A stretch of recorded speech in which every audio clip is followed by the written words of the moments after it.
పిల్లలకి హాఫ్ డేసే కదా, ఇంకా 12:30 నుంచి 1 లోపు వచ్చేస్తూ ఉంటారు కదా అందరూ.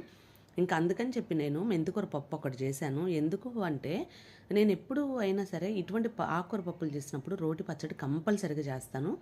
ఈసారి చేయబుద్ధి కాలేదనమాట. ఎందుకంటే ఏదో ఒకటి ఊరగాయ పచ్చళ్ళు ఉంటానే ఉన్నాయి. ఇంకా అందుకని చెప్పి 2 పూటలకి రావాలి అని చెప్పి నేను తాలింపు అయితే టమాటా పచ్చడిని వేసుకున్నాను.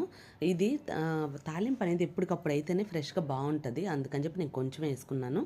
ఇంకా ఒక పొయ్యి మీద మా వారికైతే ప్రెషర్ కుక్కర్లో పెట్టేశాను బ్రౌన్ రైస్కి. నాకు పిల్లలకైతే మాత్రం వైట్ రైస్కి పెట్టేసుకున్నాను. ఇంక ఇదేనండి మా లంచ్ అయితే మాత్రం.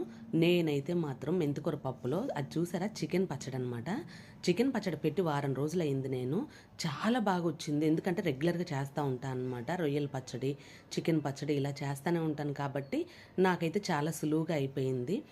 ఇటువంటి కాంబినేషన్ అనేది నేను ఎప్పుడు ట్రై చేయలేదు. ఈసారి ట్రై చేద్దామని చెప్పి మా పిల్లలకి మా వారికేమో అది పెట్టేసి నేనేమో ఇది తిన్నాను అనమాట. ఎంతమందికి నచ్చింది ఈ కాంబినేషన్ లైక్ చేయండి.